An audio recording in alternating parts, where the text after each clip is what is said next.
د الله نبی محمد صلی الله علیه وسلم فرمایلیو څلور خبرې چې پچا کې رالی یو د الله د پاره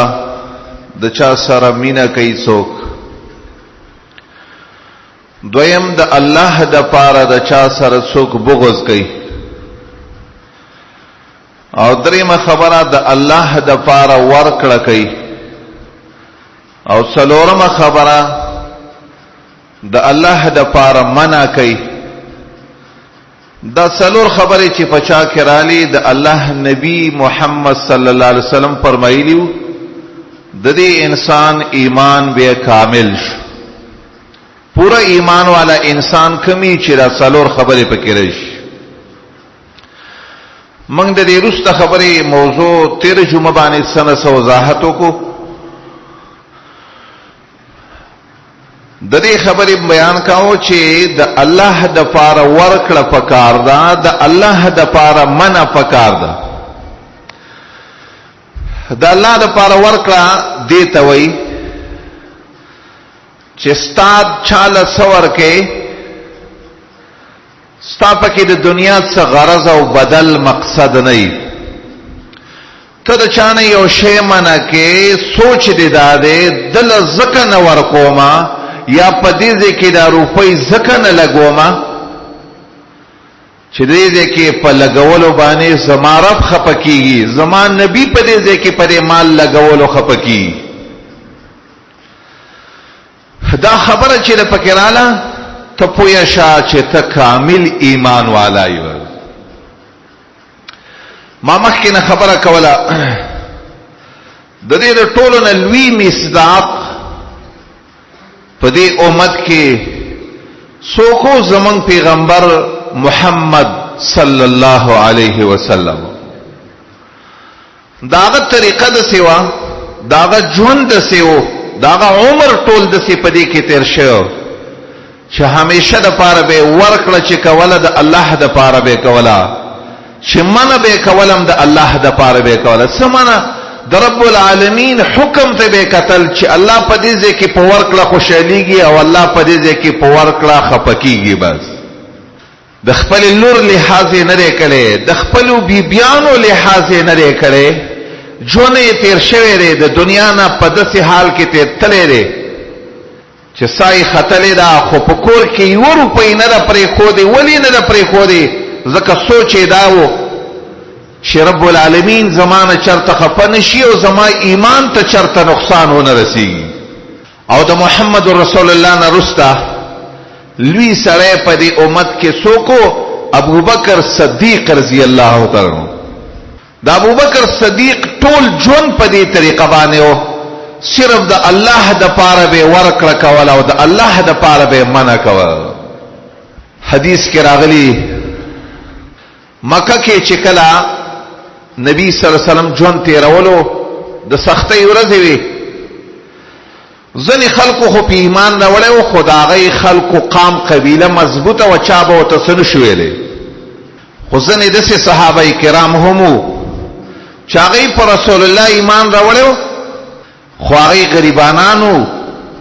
ظالمانو کافرانو به هغوی ته ډېر تکلیفونه رسول ډېر ظلمونه به یې ورسره کولای فاغی صحابه کرامو کې یو بلال حبشی همو دا د یو لوی کافر داغه غلامو عتبہ ابن الولید دغه کافر غلامی به کولا ځنه یا امیہ ابن خلف داغه غلامو خو ظالم به همیشه د پاره د سره د ظلم معامله کولا او دا واقعا په ډیرو احادیثو کې راغلي وابه په شګو باندې تودو شګو به سملولو یو ځل د الله نبی محمد صلی الله علیه وسلم په د باندې ورغه او د خلینا د احد کلمه او چغه وزیږه د الله نبی وتوي بلال احد ذات به اخلاص کی هغه کوم ذات چې تبیا بیا یادې اق ذات بتاله نجات درکې چراغ ابوبکر توي ابوبکر بلال نه خبره بلال د الله د پاره ډیر په تکلیف کیږي د الله د دین د پاره او ته ډیر تکلیف رسیږي بلال ابو بکر په دې خبره پوه شو مقصد دا و چې ګونی محمد رسول الله ما ته وی چې آزاد کړه راغ خپل مولا ته وی مولا امیہ ته وی دا غلام دې پسو آزاد دی بهر صورت شاغت څه قیمت او څه شی غختل نو ابو بکر ته وی دا ټول واخلا خو چې بلال ستاد پنجي او ستاد ظلم نه آزاد شي چې کله بلال آزاد کو بلال دا کمی روپی چې ابو بکر په بلال لګولې وي کما خرچه چې ابو بکر په بلال باندې کړی و رب العالمین په قران کې د څه فرمایي چې ابو بکر صدیق دا کار صرف د دې د پاره کړو د الله د پاره دا ورکړه کړي و د بل چا د پاره نه وکړو الله په قران کې وایي وسيجنبها الاتقى د جهنم نه به هغه انسان په ډډه ساتل کیږي کم انسان چې ډیر تقواداري ډیر تقوادار کم چاته وي الذي يؤتي ماله هغه سړی چې مال ورکي صرف د الله د رضا لپاره د الله د رضا نه سوا د هغه په ذهن کې هیڅ سوچ هم نشتا الا ابتغاء وجه ربه الاعلى ولسوف يرضى بلال چې ابو بکر صدیق آزادولو دا کمی روپی چې په لګولې الله په قران کې د ابو بکر په باره کې وایي ابو بکر چې دا کومه خرچه کړې و دای صرف د الله د پاره کړې و چې رب العالمین نه ناراضه شي زکه به عمر کله کله رسې ویلې چې بلال زمن سید دے ابو بکر زمن سید دے ابو بکر سیدنا وآتق سیدنا ابو بکر زمن سردار دے زمن سردار آزاد کرے کله چې نبی صلی الله علیه وسلم وفات شو مخکې اذان به چکاو بلال به اذان کاو په مدینه کې خو کله چې منبر د رسول الله خالیو نو بلال ابو بکر توي ابو بکر نور په مدینه کې چې کمزه کې رسول الله ولاړو هغه نشتري زما زل نور نصبريږي چې زدلته نور جون تیر کوم نور می دا وس نشتا ما ته بس اجازه وکړه چې زه بس چرته لاړ شم او په یو میدان د جهاد کې شهید شم خو ابو بکر ته سوي بلالا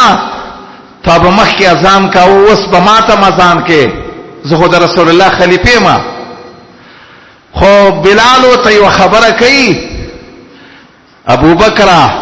کتا زد الله د پاره آزاد کله ما په ما دا پابندی باندې لګي چې زه چرته زما ما ته اجازه وکړم نو ابو بکر ونه شو کړي چې په بلال پابندی لګولې ته خو ما آزاد کړي د سی وته نشویلې ولې وته نشویلې هغه صرف د الله د پاره دا ورکړه کړي و چې الله خوشاله شي عرض دارونو او داسې د ابو بکر ټول ژوندۍ چې ځنې روایتو کې د سراغلي وې ځنې خلکو دا ویلي چې ابو بکر چې بلال آزاد کړي دی دای د ځان د پاره آزاد کړي وی قرآن د آیاتونه الله راولېګل چې ابو بکر باندې دا الزامات ما لګوي الله قرآن کې د آیاتونه سيجنبها الاتقى الذي يؤتي ماله يتزكى وما لأحد عنده من نعمة تجزى إلا ابتغاء وجه ربه الأعلى ابو بکر خو هغه سره دی چې صرف د رب العالمین د رضا لپاره بلال آزاد کړي دی دا ورکړي چې کما کړي صرف د دې لپاره کې والله په قران کې وایي ولسوف يرضى چې د قیامت ورځ کله راشي نو ابو بکر به په خپل عمل خوشاله شي چې رب العالمین ول څومره انعامات د دې په بدل کې ورکړي یو ځلې حدیث کې راځي نبی صلی الله علیه وسلم د جنت د دروازو باس کا دا د جنت اته دروازې دي دا د صحیح احادیثو نه ثابت خو پچا کې چې کم صفت ډیر زیات وي نو د هغې دروازې نه به دته اواز کېږي. چا به مونځ ډېر کلی، چا به روجې ډېرې نیولې، چا به زکاتونه ډېر ورکړي، چا به جهادونه ډېر کړي، چا به یو عمل، چا به بل. او په هرې دروازې باندې خپل نوم لیکل شوی، په دې دروازه راځه. څوک چې د مانځه والا د مونځ سره د چا ډېر تعلقي، باب الصلاة راځه، هلته به درته څوک ولاړي، تا ته به وایي په دې دروازه راځه. دا خبره چې نبی صلی الله علیه وسلم وکړه، نو ابوبکر ویل یا رسول الله یو خبره کوم. هغه انسان ته خو د دې خبرې ضرورت نشته چې په اتو واڼو دروازو نه ورته اواز وشي، ځکه انسان هسې په یوه دروازه ننوځي،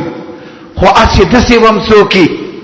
چې هغه به د جنت په اتو واڼو دروازو نه به ورته نارې کېږي، پلانکیه په دې دروازه راځه. هر یوې دروازې والا به ورته داسې اواز کوي، په دې داسې به هم څوک د الله پیغمبر.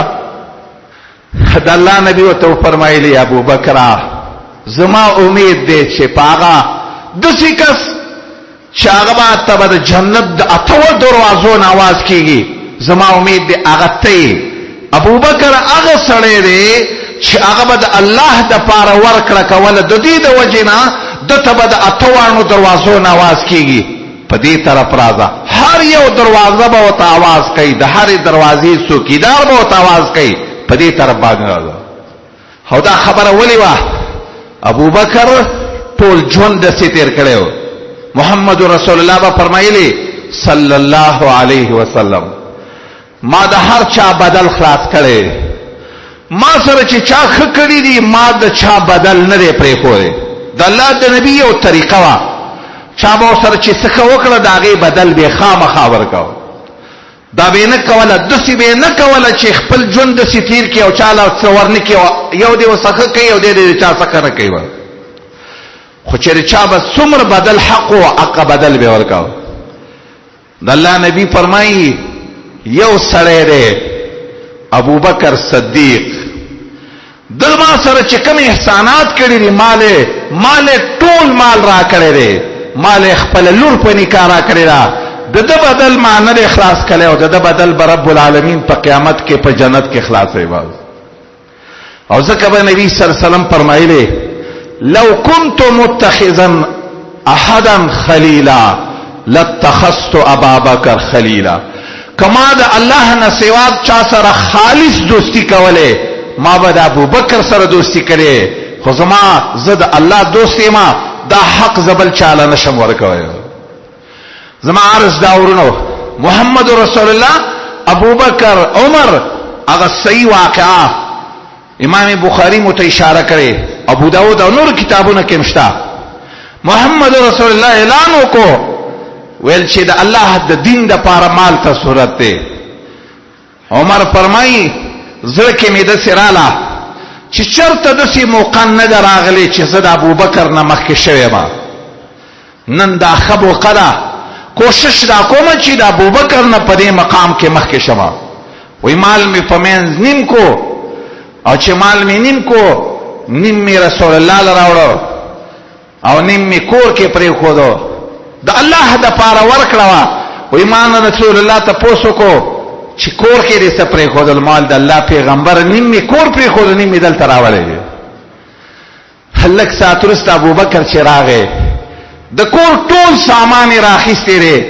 او د کور ټولې روپۍ راخیستې ده، د محمد رسول الله مخې ته یې کېښود. نو رسول الله ته تپوس کوي ابوبکره کور ته دې څه پرېښوده؟ ویل ما کور ته د الله او د رسول مینه پرېښوده،